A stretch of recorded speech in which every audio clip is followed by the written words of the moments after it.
Good evening and welcome to Poetry at the LexIcon. My name is Rosamund Taylor.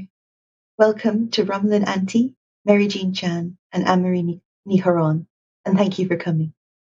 Thanks to Marion Keyes and the LexIcon for continuing to give this poetry series such a good home, and I'm delighted that so many people have been enjoying it. Today we're hearing from three dynamic and imaginative poets whose work helps us to understand the chaos and uncertainty of current times by examining the ways our history shapes how we look at the world. Their poetry touches on hugely diverse themes, and we visit Hong Kong, Donegal, and the Philippines, but we are united by tenderness and humanity. I'm so excited to hear from all three of them. They each have an astonishing use of language, and their poetry never fails to bring me somewhere unexpected. So before each poet reads, I'll introduce them to you briefly. Then they will read for around 15 minutes, and afterwards we'll discuss their work together. We'll hear first from Mary Jean Chan. Mary Jean is the author of Flesh, published by Faber and Faber. Flesh won the 2019 Costa Book Award for Poetry and was shortlisted in 2020 for the International Dylan Thomas Prize and the Seamus Heaney Centre First Collection Poetry Prize. Chan won the 2018 Geoffrey Dahmer Prize and was shortlisted for the Forward Prize for Best Single Poem twice. In spring 2020, Chan was guest co-editor of the Poetry Review. Chan is Senior Lecturer in Creative Writing, Poetry at Oxford Brookes University and is a supervisor on the MST in Creative Writing at the University of Oxford. In Flesh, which in my very bad French means arrow, Chan uses precise and condensed language to explore themes of dislocation, bilingualism, family, and queer love. The poems show us how it feels to move through two different linguistic spaces, and the use of Cantonese and English demonstrates the ways that when one language falls short, another can take its place. Flesh is also an exploration of English as an imperial tool and how trauma is passed down through families. At the same time, these poems are a beautiful exploration of love and give us a portrait of two women who are always tender with one another, asking, "How have I hurt you?" Here we find an unflinching portrait of what it means to be vulnerable and also what it means to love and be loved. I'm so excited to hear Mary Jean read. Thank you so much for joining us. Thank you so much, Rosamund, for having me. And it's great to be reading with Annemarie and with Romalyn today. So I thought I'd read a few poems from Flesh, and then later on I'll move on to some newer work. And I thought I'd start with the title poem of the collection. Quickly, just to say, Flesh is, as Rosamund said, is the French word for arrow, but in my usage, I use it to denote a fencing technique. I used to be an épéiste for about 12 years, and it was a sport that I competed in as a teenager and as a young adult. And so the word flesh for me has connotations of desire and running towards what one wants, despite the odds. And so that's why I chose this word for my collection. And I also love the pun on the English word for flesh, the flesh of the body. And so it kind of connotes a kind of vulnerability at the heart of things, despite being armored and suited up and wanting to defend oneself against the world's odds. Flesh. History. At the age of 13, I wielded a blade because I had a firm grip. I was in love with Shakespeare, and the school team needed an épéiste. When my mother flew to Linz to watch me go 3-4 down against a former champion, she gripped the railing until her marriage ring was folded into flesh. Strategy. You never duel against the same person, even if it is the same person. On the piste, once the blades are tilted upwards to signify respect, you recalibrate to thwart their every move. She was disarmed by my tears, a timeout to breathe through the yellowing bruise on my pale, yellow skin. Footwork. Changing into school uniform felt like cross-dressing. I took my time, removing mask, then chest protector, lingering at the breeches. The day I learnt to lunge, I began to walk differently, saw distance as a kind of desire. Once, my blade's tip gently flicked her wrist. She said it was the perfect move. Parry riposte. My greatest weakness, the riposte. In the changing room, the girl I was about to duel said I smelled of bitter gourd. We were practicing the flesh. Inevitably, I collided with her, a blur of entangled blades. I glimpsed her wry expression through our mask's steel mesh, her gleaming, smiling lips. Grip and point control. French or pistol grip. One offers stability, the other more room for surprise. Before I came out to the world, I asked myself, French or pistol grip? Now, you say, you're a great lover. Thank years of hard work on point control. How two fingers maneuver the blade's tip, a flurry of sickle moons.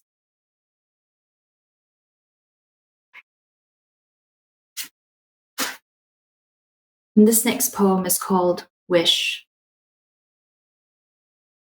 I would like to live like the trees. My lover often says, look up, as she admires a canopy of green. Her tree-like behavior astounds me. If you looked within me now, you'd see that my languages are like roots snarled in soil, one and indivisible, except the world divides me endlessly. Some days I dare not look at the trees. They are such hopeful creatures. If the legislators of our world look to their trees for guidance, would they reconsider everything? Lately, I've been trying to write a poem that might birth a tree. A genuine acceptance of the self continues to elude me. And I will end my reading from Flesh with the final poem in the collection. It's called What My Mother, a Poet, Might Say. Be a river, she might say. Be the water that flows over and under and along, so you will never hurt from sharp things. Be the eyes that glow, be the body whose scent and sound attract all the colors of the night. Be the rainbow that leaps into that cleansed dome of sky after storms erupt from the breasts of millions. Be the tree that praises, even when the cacophony of tractors drown out its hymns. Be the roots that seep through stone. Be the echo of your blood, song of your bones. So I thought I'd share some newer work that was written mostly in the wake of the pandemic and also during the multiple lockdowns. And I was just thinking through notions of fear and notions of what it means to be someone who is not only seen as perhaps a minority, but now as a symbol of something threatening. And by that, I mean COVID racism that arose and was rampant during the pandemic. And there are also poems that think through language and perhaps the purpose of poetry during such a time of crisis. Bright fear. During these lengthening days of sunlight and bright fear, there is too much language and too little time.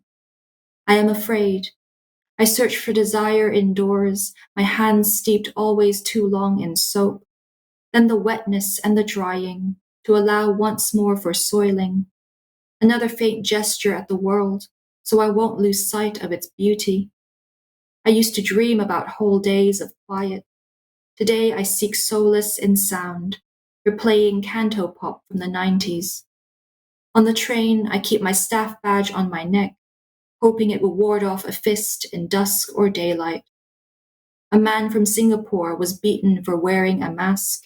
I can't help but remember his expression on the 6 o'clock news. I enter a classroom feeling the inward twist of what has come before. Histories, memories, facts.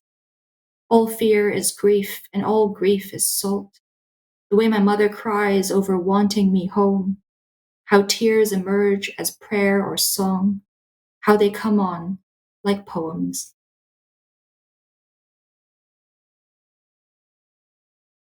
Ars Poetica. When I was young, I realized my body was something to be held back or kept in its place, so I have mastered the art of observation, how to watch faces for a frown or grimace, signs of weather. Once, a teacher came up to me in the school playground and asked me if I had any feelings. Your expression is blank, she added. What could I say? I knew how to dim any spark within. Years later, I left home for the poem. Inscrutable house, constructed space, blue room. How the poets have imagined a heaven in which lonely meanings sit companionably beside lonely children.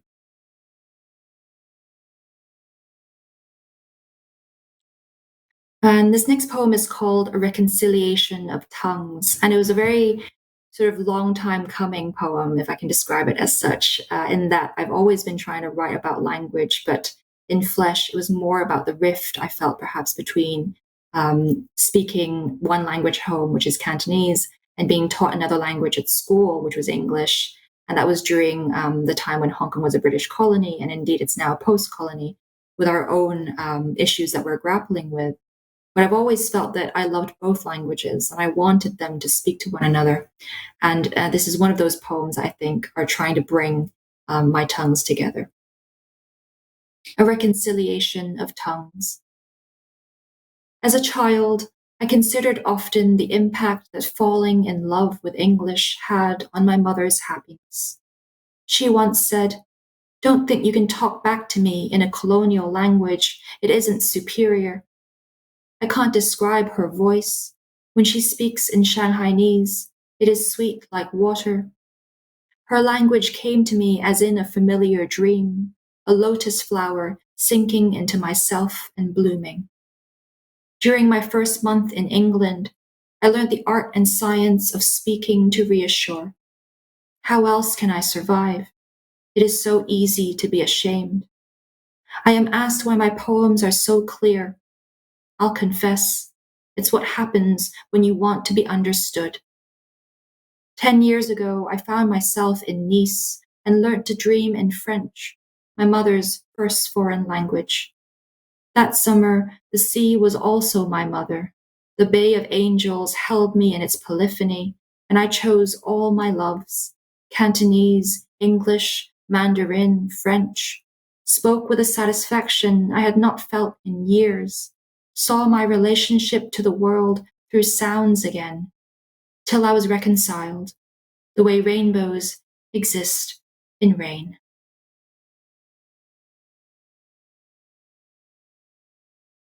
And I will conclude with this poem, which I wrote, I think, after Chinese New Year last year.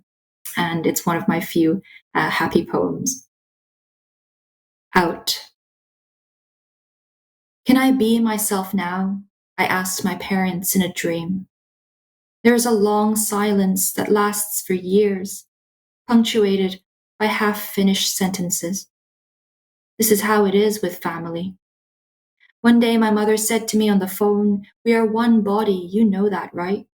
She meant me, my father, and her. To disagree was to admit my desire for cruelty, this severance that has allowed me to chisel a way out. Yesterday, as we spoke, my parents looked at me and simply said, "Yes." "Yes?" I asked. "Yes," they replied. "We love you." The sentence was complete, no longer half finished. The months ahead of me are wide open. Thank you.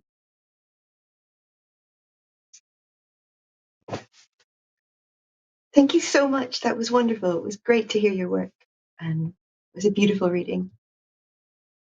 Okay. So next we're going to hear from Annemarie ní Churreáin. Annemarie is a poet from the Donegal Gael. Her books include Bloodroot, Dira Press 2017, Town, the Salvage Press 2018, and The Poison Glen, the Gallery Press 2021. Annemarie is a recipient of the Next Generation Award from the Arts Council of Ireland and a co-recipient of the Markovich Award. She has been writer-in-residence at Académie Schloss Solitude in Germany, Jack Kerouac House in Florida, and Centre Culturel Irlandais in Paris. Annemarie is 2022 guest editor of The Cormorant, issue 7, and the Stony Thursday book, 44. Annemarie's collections are rooted in the Irish landscape and use the language of bogs, forests, mountains, and glens to bear witness to the continued silencing and devaluing of women's voices in Irish society. Her second collection, The Poison Glen, hones in on lost or missing children whose lives were taken by the abuse within foundling hospitals, mother and baby homes, and other Irish church and state-run institutions. A feeling of absence runs through Annemarie's work, asking what we are left with when so many voices are erased. But these are also poems of tenderness and beauty, discovering solace in the same landscape that is also a place of danger. Finely wrought and full of life, Annemarie's work draws me in again and again. Thank you so much for joining us, Annemarie, and welcome. Thank you for that introduction, Rosamund, and it's lovely to be sharing this online space with you all. I'm going to read mostly from The Poison Glen, which, on reflection, I think is a book that draws a lot from my own perspective of growing up in a family that fostered children. I had many foster siblings, but the first placement that I remember was a 3-day-old baby who stayed for about 6 weeks. And she was what was described then as a pre-adoption baby. After a few weeks, the baby's young mother came to visit to say her last goodbye and to sign the papers before the baby was adopted onwards. And I've always remembered this girl, the birth mother. Ghost Girl. Was it winter? Did she have a name? Nobody said if she came from the castle where the girls in trouble ended up. Nobody brought her here to this threshold, willowy like a flame and yet cold. She was 15 years old, maybe. Wait, was it she who wore that pink dress, or was it I, on the day my first lover left me, a decade later? Memory is a curse that keeps on flowering. If you enter a home with a hawthorn sprig, death. If you uproot a hawthorn tree, death. Still the image remains. She is about to place her infant in the arms of my mother. My mother's arms are a moon by half. Nobody speaks now of the ghost girl. Nobody grieves and the infant is gone, and the house is all sealed up like a dead girl's mouth. So there are lots of mothers, both historical and mythological, referenced in this collection. And I have a poem here set in northwest Donegal, where I grew up, helping my own mother tend a very large and unruly family.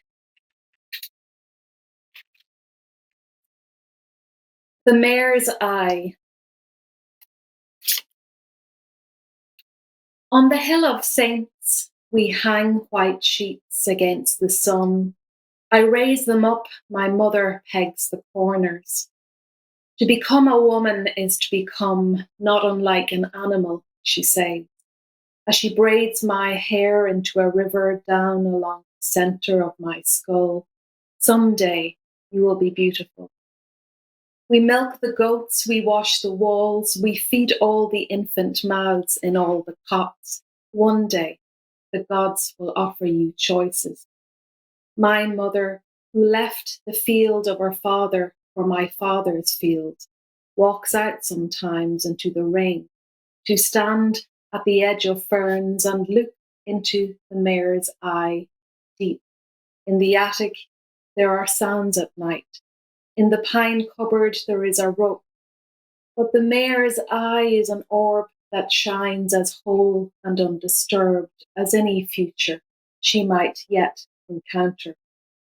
Perhaps she sees within that iris a transformed shadow of the many-chambered heart. I am teaching you to know the earth, she says, Look at my hands, they're already gone.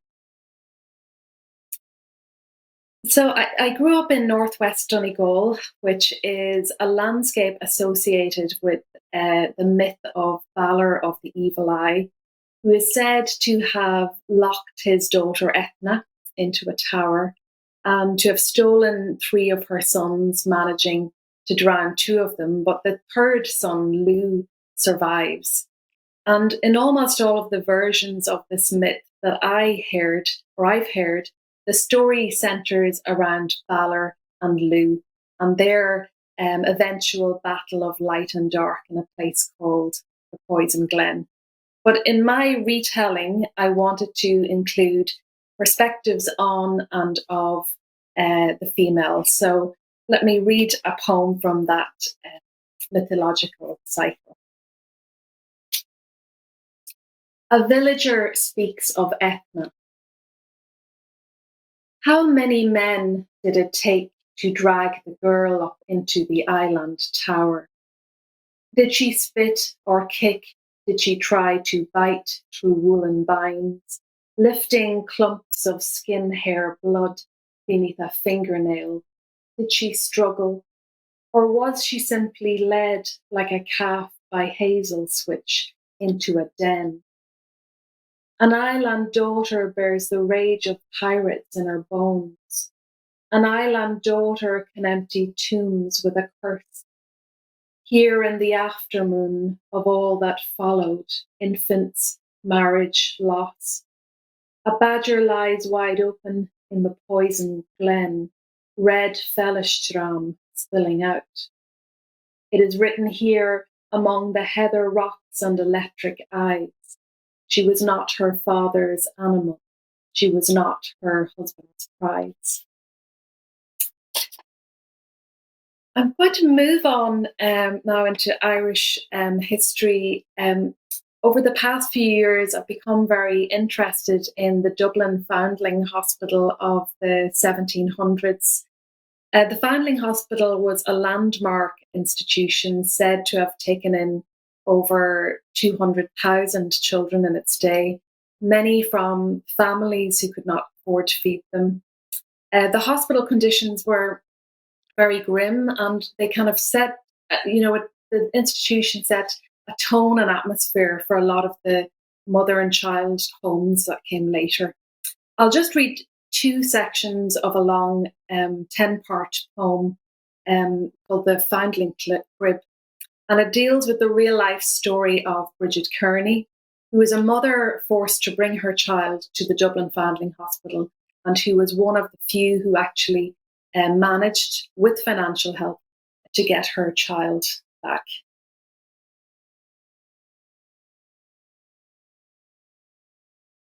Section 5.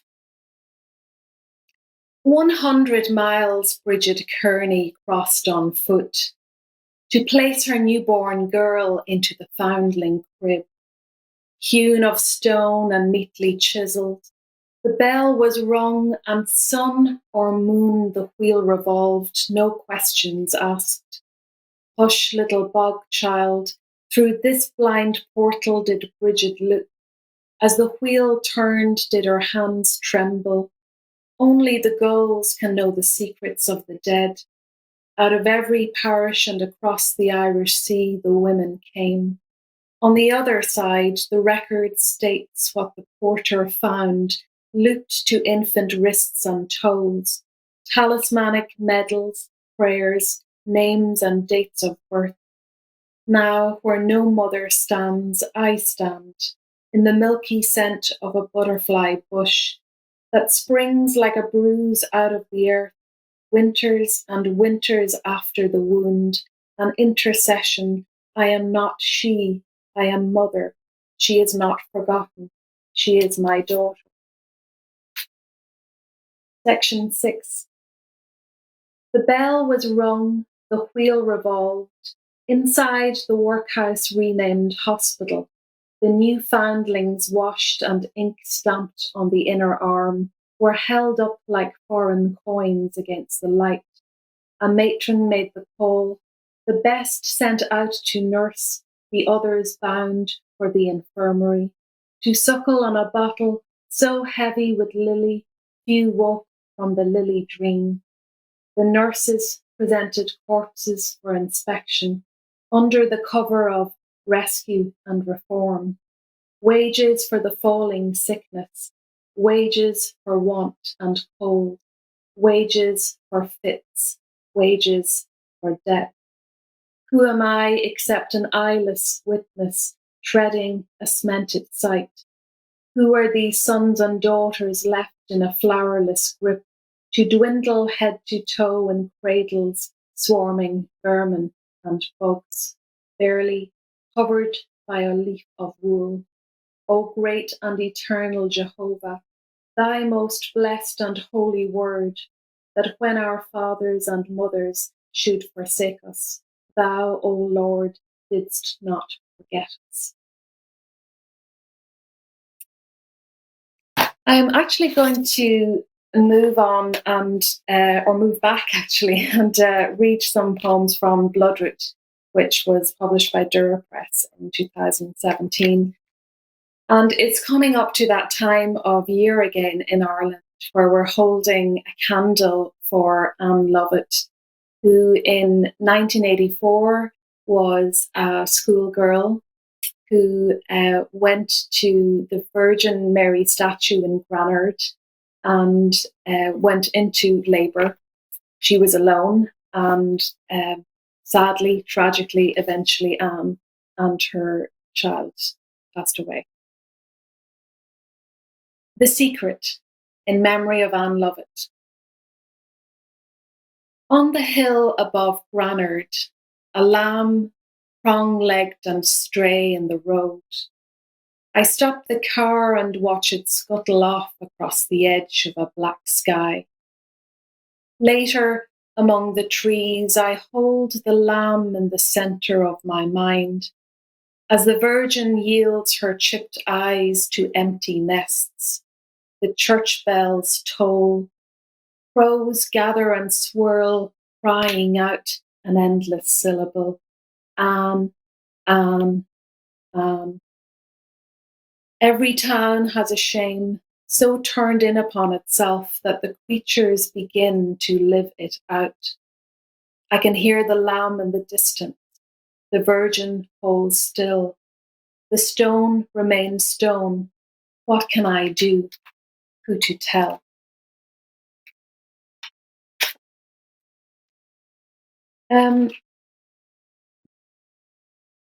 I'll read a long poem which was written at the Castle Pollard mother and baby home. It comes in 6 parts, and it's dedicated to the Mother and Baby Homes Commission of Investigation. My own paternal grandmother was one of the women who went to the Castle Pollard Mother and Baby Home, and who was separated from her own child for over 40 years. So the poem is written with her in mind and with the other women who passed through that institution. 6 ways to wash your hands. 1. Wet hands, apply soap and rub palm to palm until a white lather forms, like the spit and rage of women who, having lain among waves, were dragged back up again by the hair and stripped of their names to pay for the wrongs in their bellies, as they stitched lace, pressed linen sheets, and each week bowed their heads to the postpartum girls, all lined up at the font, like a row of roots half pulled out of the earth and still holding on to their young.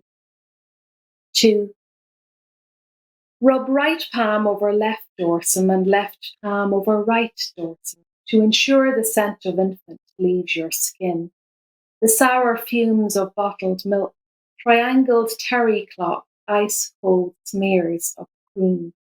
The scent of sin can cling for years, as potent as a bad dream, of trade deals, needle pricks, poppies bloomed on the skull.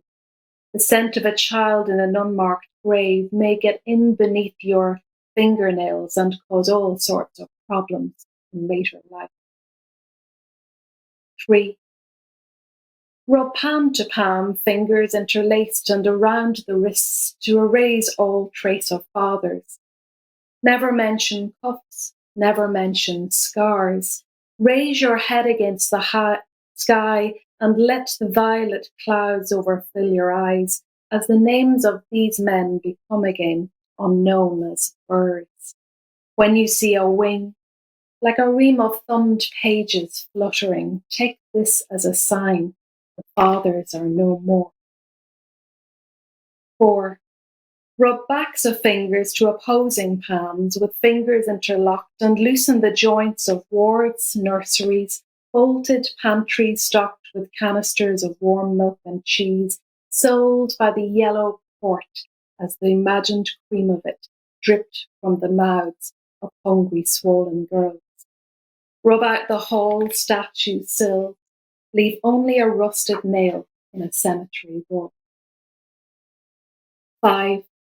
Rotational rubbing of right thumb clasped in left palm and vice versa to disimprint the memory of file. Wash clean the data until days, months, years signed by clammy hands run like slipstreams into a great shaking lake. This means that even should your lips part to release a holy word, all that will spill out is a wet pulp no one understands. 6. Rotational rubbing backwards and forwards with clasped fingers of right hand and left palm and vice versa, to wear thin the heart lines. Be a sister and repeat the law like a hymn into the sink. Do not commemorate, do not remunerate, do not let the wounded woman or her child speak in a bare tongue. Wash in this way and rid your hands of mother, baby, home. Thank you very much for listening. Thank you so much, Annemarie. Thanks so much for reading those. That was really powerful and you read really well. Thank you. So next we're going to hear from Romalyn Ante. Romalyn is a Filipino-British, Wolverhampton-based poet, essayist, translator, and editor. She is co-founding editor of Harana Poetry, a magazine for poets who write in English as a second or a parallel language, and founder of Churreáin with Roma, an online interview series with poets and other creatives. Her debut collection, Antiemetic for Homesickness, came out with Chateau and Windus in 2020. She was recently awarded the Jerwood Compton Poetry Fellowship 2021-22. In poems about loss and belonging, language and migration, Romalyn Ante finds the homes we carry with us and the inner worlds we bring to all aspects of our lives. In insightful and compelling poems, she shows us the realities of being a nurse within a chaotic and overburdened system, the loneliness of being left behind as a child of an economic migrant, and the precarious beauty of her childhood home in the Philippines. Like Mary Jean Chan, Romalyn looks at the places where language falls short and how bilingualism widens our perceptions of the world, using Tagalog words and Baybayin script within her inventive and formally dexterous poems.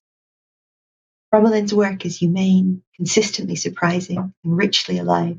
I can't wait to hear her read. A big welcome, Romalyn. Thank you. Thank you, Rosamund, for a very heartwarming introduction. And it's been so nice listening to beautiful poems by Mary Jean and Annemarie. It's been an honor to be here with all of you. So I'll be reading from my debut collection, Antiemetic for Homesickness.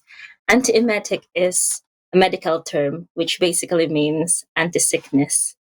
The first poem that I'm going to read is actually written in a form of a questionnaire. So there's tick boxes as choices in this poem, but to separate the tick boxes, I'm just going to say or when I'm reading it. Mastering English. In the UK, when they say the sky is not working, they mean God is too high to hear your prayers or the television channel. The phrase, a drop in the ocean, indicates very little amount in comparison to what is expected or needed, or all the migrants who mysteriously vanished at sea. An arm and a leg is the constellation Marara, deity of rain clouds, seen from the porch where your colleague housemate used to sit with her younger brother. Or what she says as she turns off her heater. What does "I'm just popping out" mean? A man rattling a bolted door, adamant to fetch his daughter from school, even if his daughter has already had daughters of her own?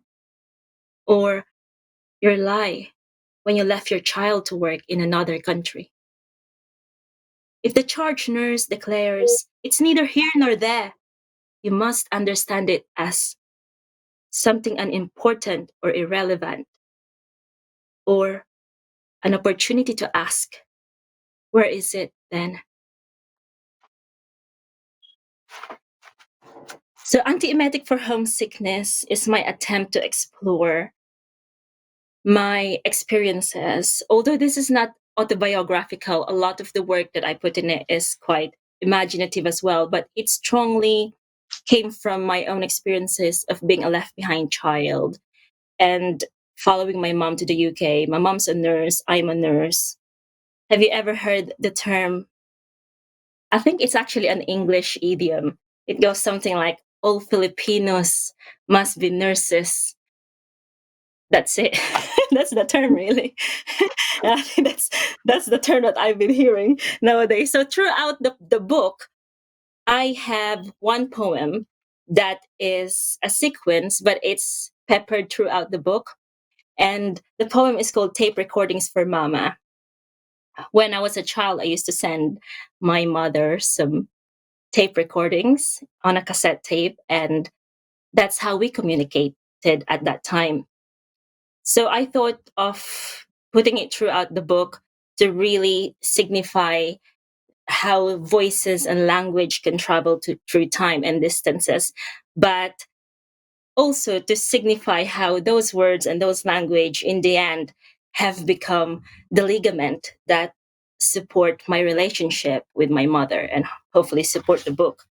So throughout my reading tonight, I will be reading some tape recordings as well, but I wouldn't obviously be reading their titles because they only have one title. So I will begin the tape recording with this one section. Ma, kamusta na? Is it true? London Bridge is huge enough to hold the weight of our village. Outside San Sebastian Church, a homeless family shares taro leaves in a can. Ma, I finally understand. They're hungry but complete, ourselves full but fractured. You taught me to be blessed is to bleed. When I first came to this country, I was 16. And you know, when you were 16 years old, you thought you could do anything, like you're a superhuman being or something. And so I thought, oh my God, England, yeah, Harry Potter accent. But in the end, here I am doing the same thing.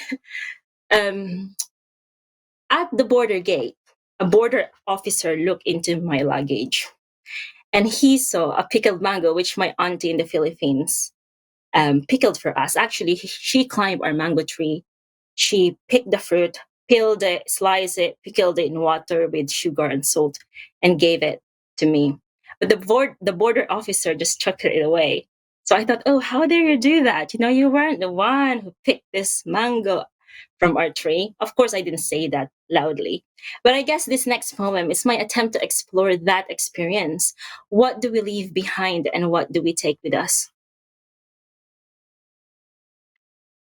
The making of a smuggler. Wherever we travel, we carry the whole country with us. Our rice terraces are folded garments.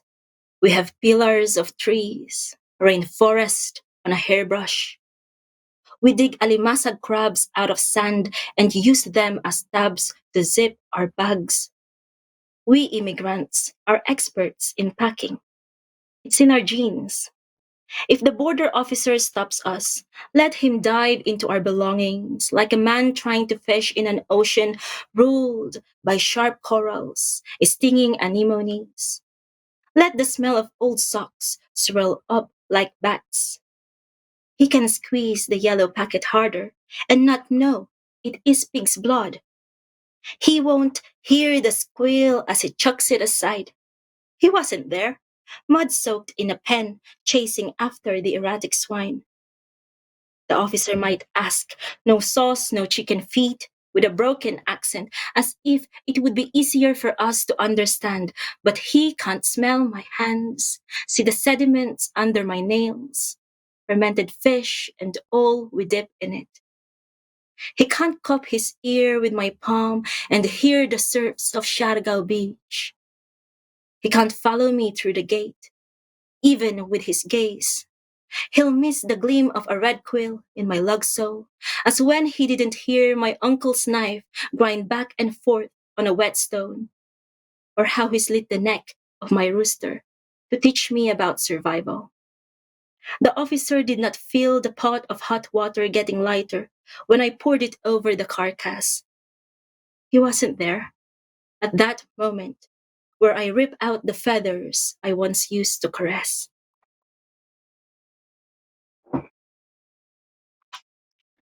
Ma, today in the woods, I found a young haribon jam its head into a tree hole. Darkness could not make it flinch. Today, my classmates pointed at a map of blood on the back of my skirt. One said it was United Kingdom. Laughter could not make me flinch.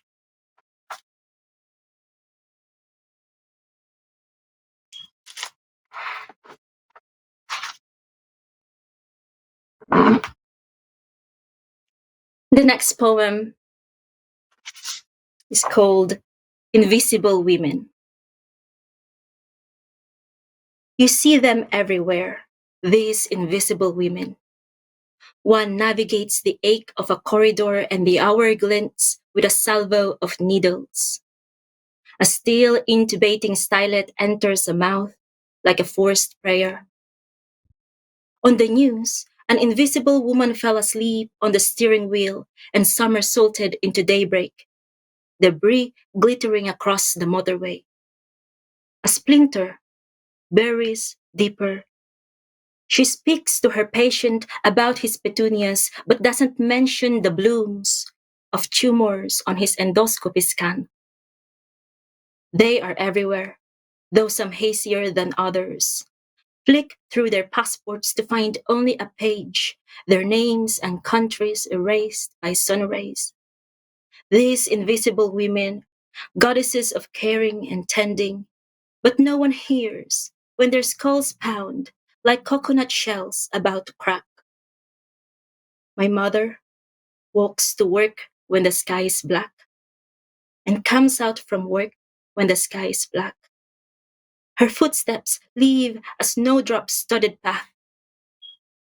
In the middle of a plaza, she poses, the downpour tricking her eyes to believe the statue in the square is a fellow invisible woman. Once, my mother cut through the blurred backs of men towards a gasping child and found a blade of grass fluttering in his throat.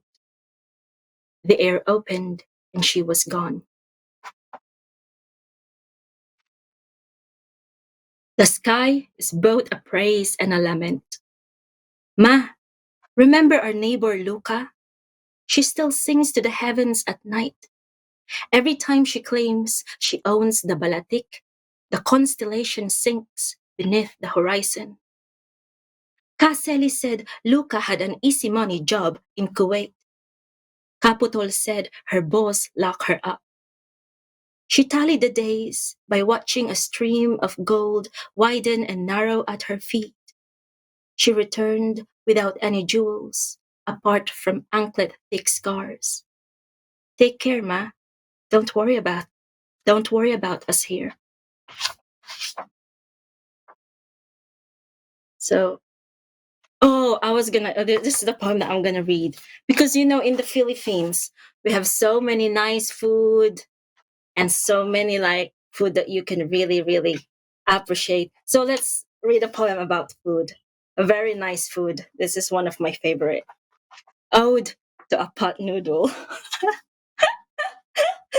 Pot noodle saves us. Okay.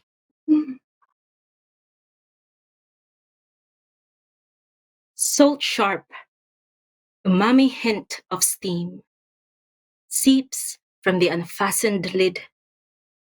A cluster of noodles softens in a pot. A body unstiffens in its new climate. You sustain me during break, a breath before an emergency bell tears a wall. Oh, I will pedestal you on the counter, in the limelight of this lonely bulb, this fast-paced night, this instant life. A radiator click-clacks at the corner where I find a vapor of my grandfather in his arthritic dance, stirring something at the stove. Garlics are chopped, peppercorns are cracked, and the shadows of my pamilya ripple at the mesa. I smile at their unflavored conversations, how they slurp marrow from shanks of bulalo bones, spoon scrape the meat from the carapaces of crabs, how everyone evaporates when the kettle snaps. And yes, this should have been an ode to you. Forgive me, forgive me.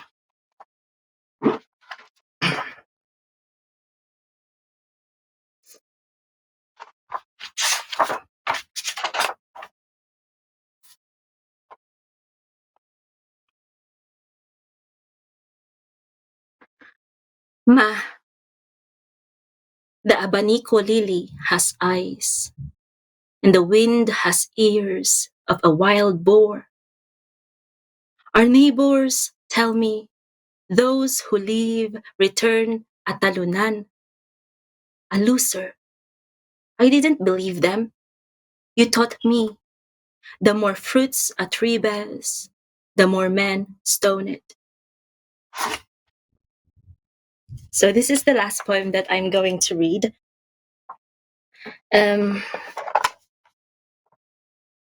It's been really great to be with you all as well again, and it's been an honor to hear Mary Jane Chan and Annemarie read. And thank you, Rosamund, for inviting me. So every time my mother came back to the Philippines to visit us, she would tell me about how she met other overseas Filipino workers abroad. When I told you a while ago that all Filipinos are nurses, that's actually not true. Filipinos are also nanny. We have a lot of nannies and caregivers in Hong Kong, in the Middle East. My auntie is a nanny in Italy. We also have a lot of seamen floating on the world. When I say seamen, I mean seafarers. My brother is one of them, so he's somewhere somewhere. I don't know where he is right now, but he's somewhere on maybe the Atlantic Ocean, or actually, I think he's somewhere near America at the moment. So every time a Filipino come back home, especially my mother, the flight from the UK to the Philippines takes a total of around 14 to 16 hours. So we always have a stopover over in Dubai. And sometimes my mom would tell us, oh, I met this Filipino or that Filipino at the stopover, and we shared food from the country we came from. Like, for example, they would share food from Israel or Italy, etc. And that was the story that I grew up in. In 2017, or was it 2018, I went back to the Philippines to visit.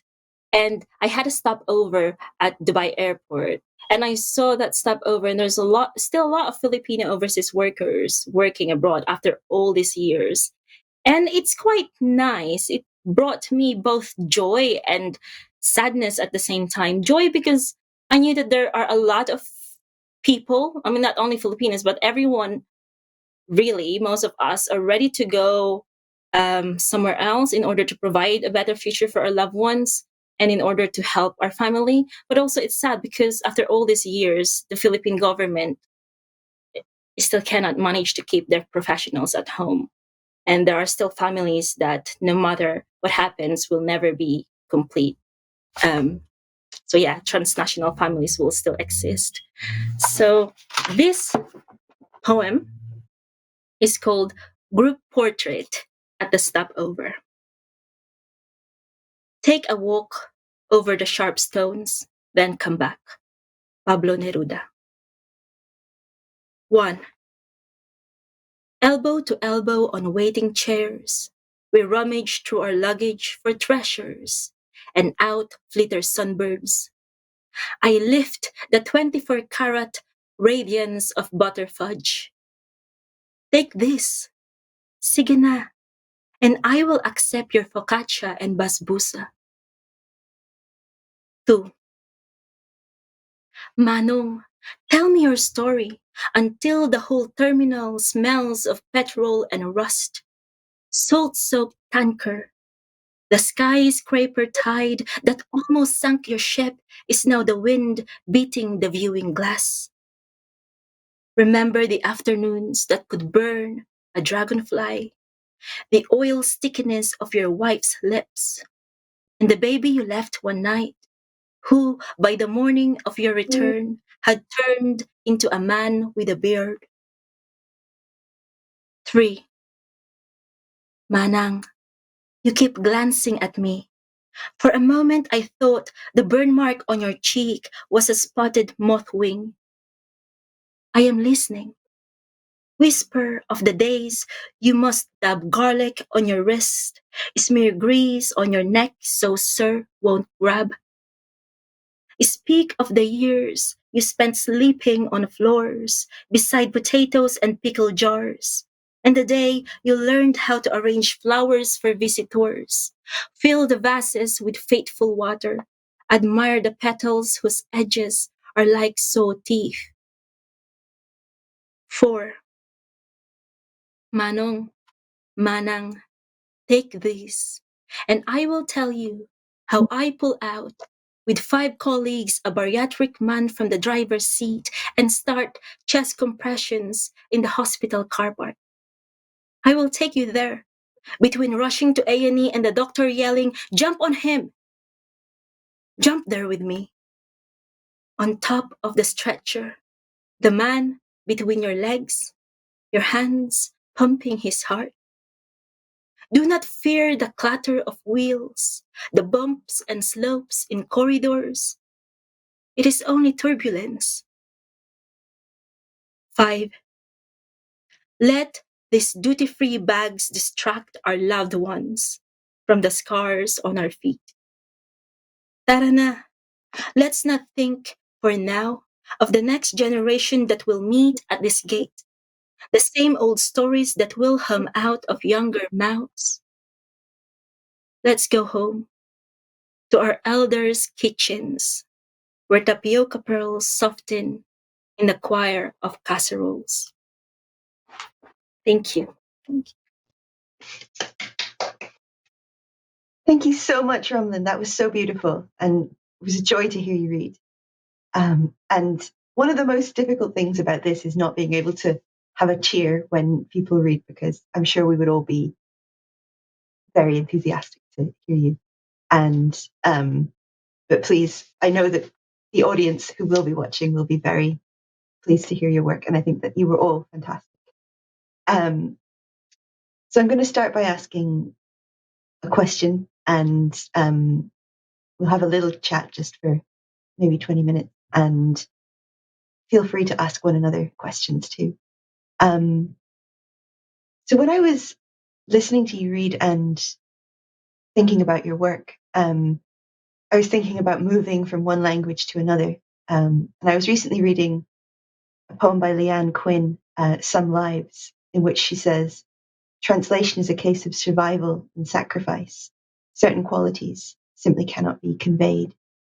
I was going to maybe start by asking Mary Jean if you would agree with that, or how you would find moving around through different languages. Thank you.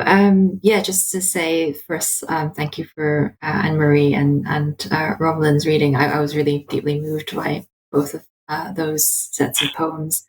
In terms of translation, I think for me it's interesting because technically English and Chinese or Cantonese are both my mother tongues, in that I grew up with English at a very young age to remember sort of it sitting alongside my acquisition of Chinese. So it wasn't so much that I sort of had my mother tongue and then I learned English at a later age.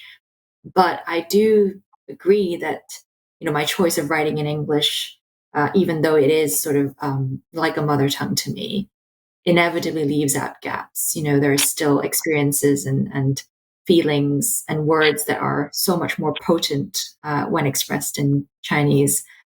So in some of my poems and hopefully in the next collection, there are, select words in Chinese that I don't include for, tokenistic reasons, but it's just because the Chinese character contains so much. And for people who know what that character means, for example, there's a word yan in Cantonese or ren in Mandarin. And it literally, the shape of the character is a blade hovering over a heart. And that means to endure. And the idea of endurance is so graphically described in that one character. And it's sort of the toll that endurance takes on the soul, on the heart, when you have a blade hovering over it, right? So it's almost existential.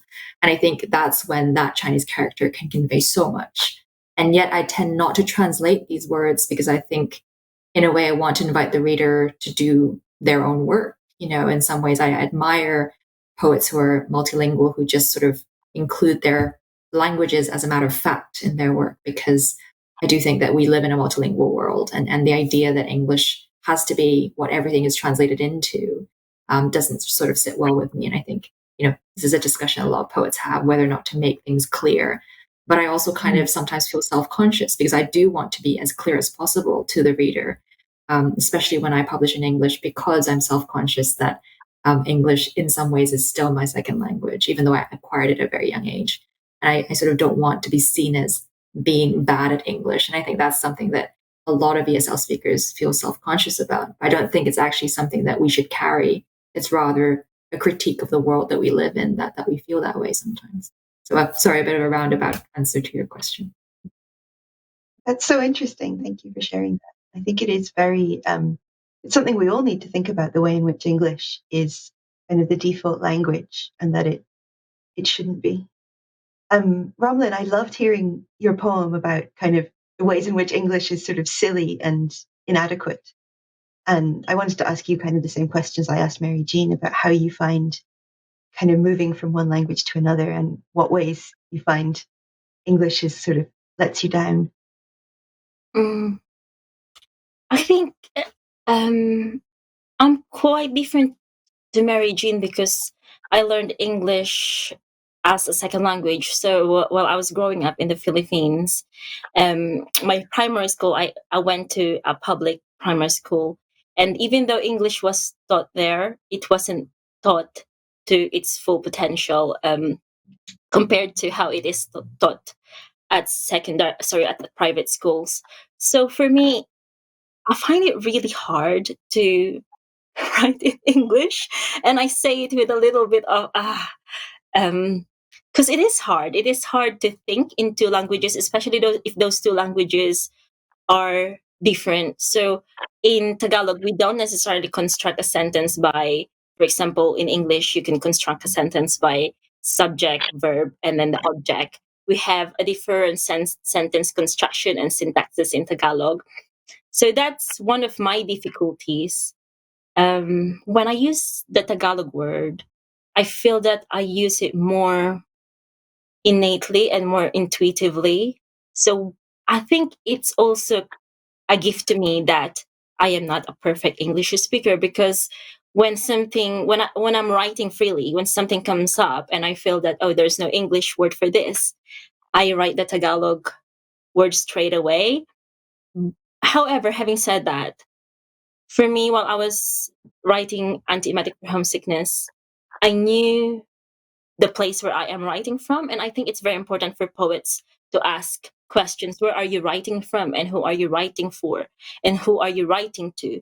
Because everything that Mary Chand said was really great points. And I think those questions really helped me to answer those points that obviously Mary Jane Chan already mentioned a while.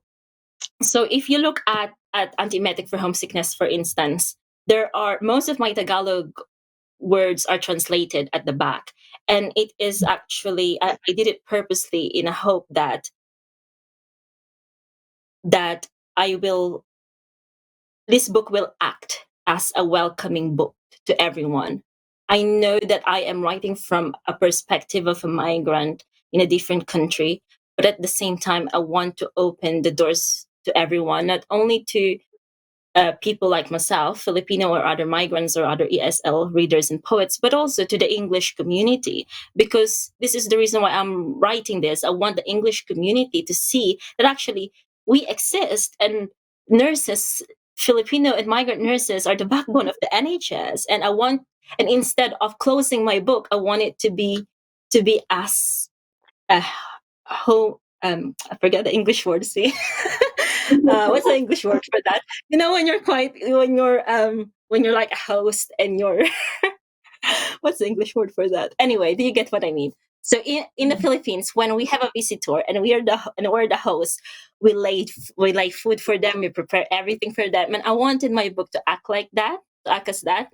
I've always believed that what Li Yang said, who's one of my favorite poets, he said that a poem is like the score for the human voice. So if I were not to use Tagalog here, or if I were not to use the syntax, how it appears in my mind, or how it appears in a migrant speaker's mind, then I wouldn't be true to the voice of my poems, and I wouldn't be true to my poetic journey as well. So all those things came into place while I was looking into language and how I'm going to use language.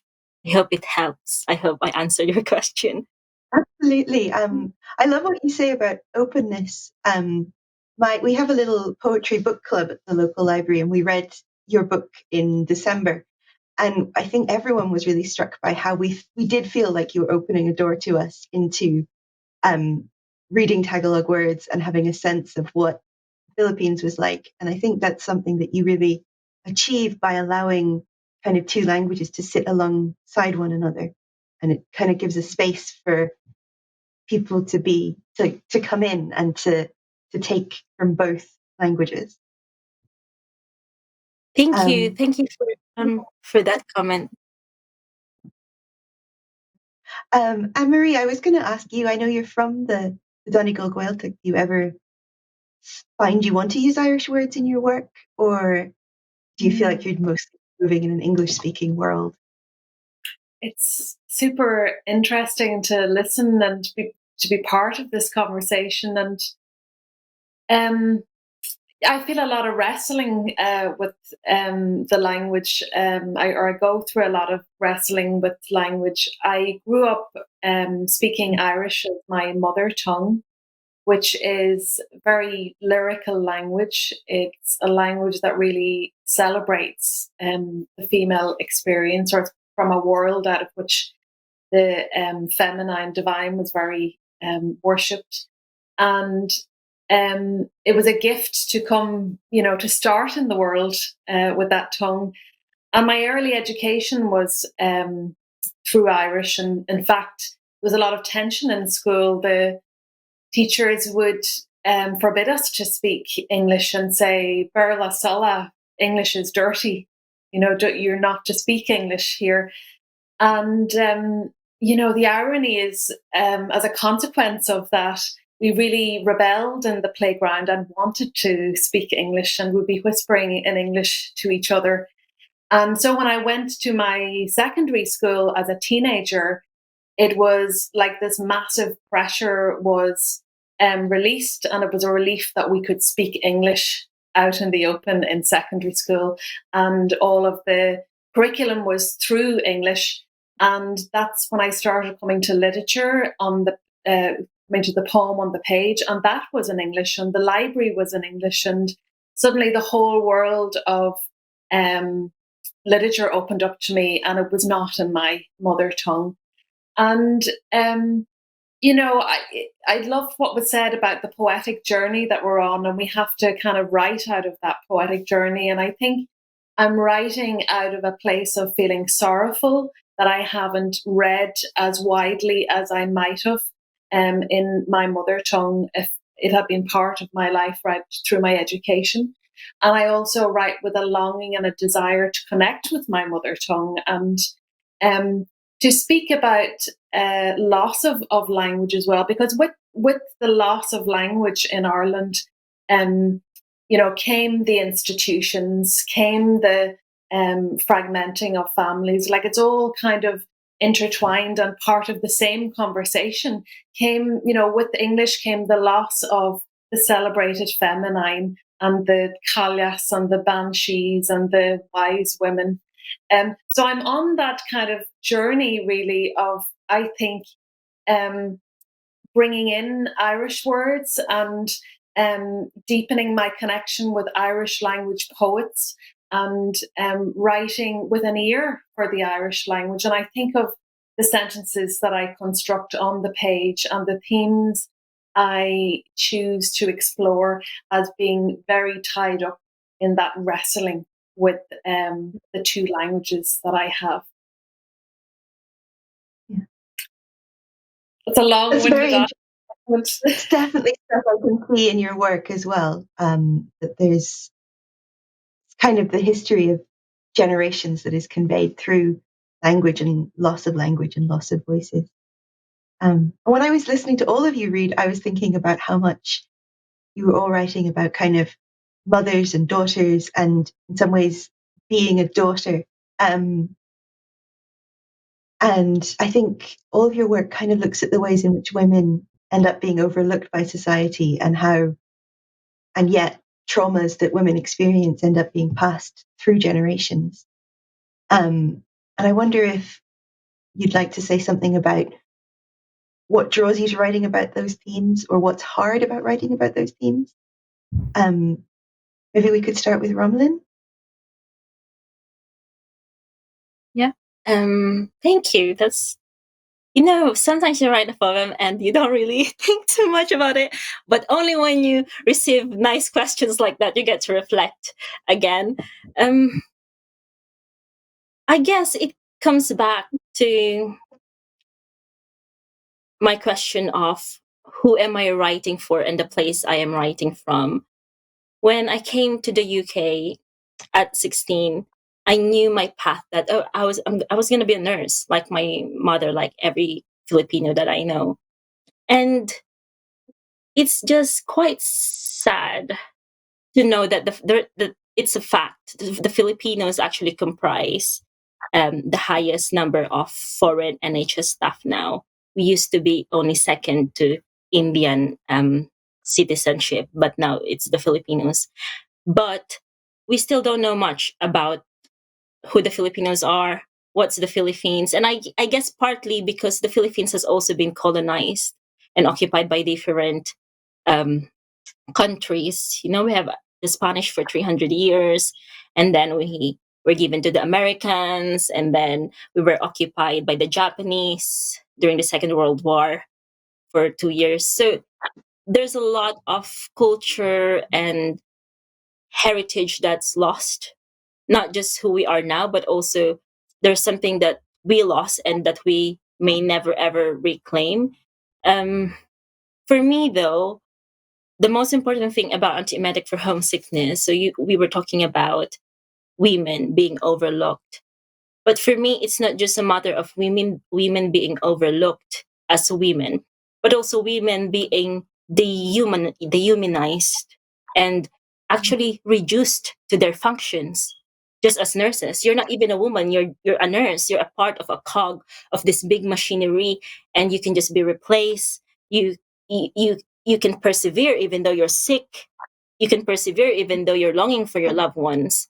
There's a there's a long sequence poems in the middle of the book that touches on Brexit as well. But there's a section there where an actual staff collapsed while she was working.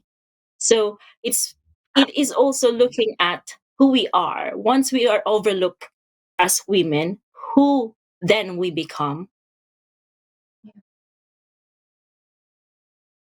I think that's a really important and really central question to a lot of poetry in the last, certainly in Ireland in the last maybe 10 years.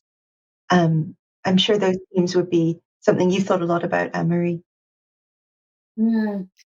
Yeah, I feel like there's been a bit of a sea change in Ireland in terms of visibility of female writers and voices, and certainly on a wider social level, there's been legislative change in this country, which has meant that women have more ownership over their bodies and their lives. So all of that has played into, I think, what gets written about and what gets published and what gets heard in terms of the poetry of women's lives.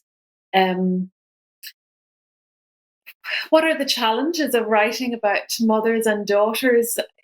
I just think it's a huge challenge, to bear witness not only to our own lives, but to the lives of our foremothers. And to do that sensitively and respectfully, and to find a form that will hold, very difficult experiences.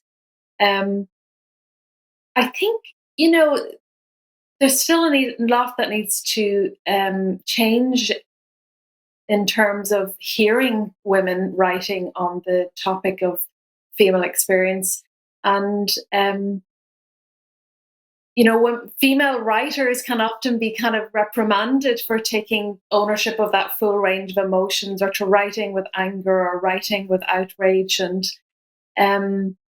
it can be a challenge for us really to step into that place and write out of personal experience, or to bear witness, and to do so by, bringing in the full range of our emotions still, and being allowed to do that.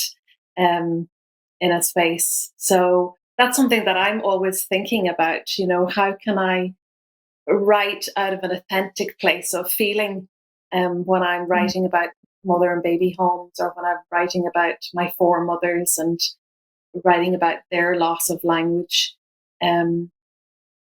So I'm not sure if that quite kind of hits, all of the points that could be made on the subject, but yeah. That bearing witness is there's a lot to consider, even in terms of ethics and finding form and words and language to hold the experience is not just your own, but those of other people as well. Yeah, it is a huge subject, so it is hard to condense into any one answer. But I think it's what you have to say is very interesting, and I'm glad that it's something we're able to talk about now. And Mary Jean, in your work, I really admired kind of the figure of the mother who runs through many of your poems, and the ways in which you kind of write about being a daughter. Was that something that you always wanted to write about, or was it something that was difficult for you to decide you wanted to talk about? Yeah, I definitely think it was a difficult book to write, not least because I think there was a lot of shame as well attached to wanting to write these poems, essentially, that were my ways of initially, coming out to my mother, or in a way confessing that this is the daughter that you have, and because of queer shame, and because initially my mother found it very difficult to accept that, and our relationship took a turn for the worse. I think the poems were happening in tandem with that kind of difficult moment in my life, when I wanted to honor who I was and who I am without losing my mother. And I think thanks to that whole process, we have become, really close, and our relationship is stronger than ever. But at the time, I found it very difficult to navigate that sense of, still wanting to be the daughter that she thinks I am, and believes me to be. And at the same time, trying to understand where that kind of maybe upset and anger can come from. And I actually, whilst writing the book, turned to a nonfiction text called Mothers, an Essay on Love and Cruelty by Jacqueline Rose that I found really inspiring and kind of eye-opening, because she makes a kind of interesting argument that mothers in our society, at least, are often kind of the repository for all the demands that we make, that are almost impossible to meet by default. They need to be the carers, as Romalyn's mentioned. They need to be unconditionally loving. They need to provide, but they also need to be self-sacrificial, and they have to, tend to the family unit. They have to be everything. They have to be superhuman. And in setting them up to fail, they often do fail. But then, we then turn our anger towards them, and we forget that obviously there's the patriarchy, there are, economic systems that don't support people to be loving mothers, because they have to work, because they have other competing demands on them. And usually it falls on the woman in a stereotypical household. So I found that was kind of important to me to have that compassion, especially for my mother, who's been through a lot of historical trauma, I suppose, through the Cultural Revolution. And her growing up was certainly more than traumatic. It was tumultuous. And she, in a way, was a refugee, coming to Hong Kong in her 20s. But the beautiful thing is, I think language has brought us together, returning to the initial point you were making, because my mother actually is a writer herself. Her first job in Hong Kong was that of a scriptwriter for the local TV station. And actually, she acquired Cantonese as her third language, but was able to get onto a training course that eventually selected 6 people out of several hundred candidates, because she was so talented with language. And I think that kind of, despite her writing in Chinese and I write in English, and she can't read actually what I write because she doesn't know English, there's still this common shared love for language that I think has really helped to bridge some of our sort of difficult moments. And I think that's really been a gift. That's so beautiful. Thank you for sharing that. Thank you. Well, I don't want to, I hate to cut this off, but I do think it's probably time to wrap up now and let you get on with your evening. But I'm so happy that all 3 of you could join us. And thanks so much for coming to read and talk. And also thanks to everyone who's watching this event. We'll be holding 3 more installments of Poetry at the LexIcon later this year. So please do look out for those as well. So good night and thanks again to Annemarie, Mary Jean, and Romalyn. Thank you. Thank you. Thanks. Good night. Thank you, everyone. All right, good night. Take care. Bye. Bye.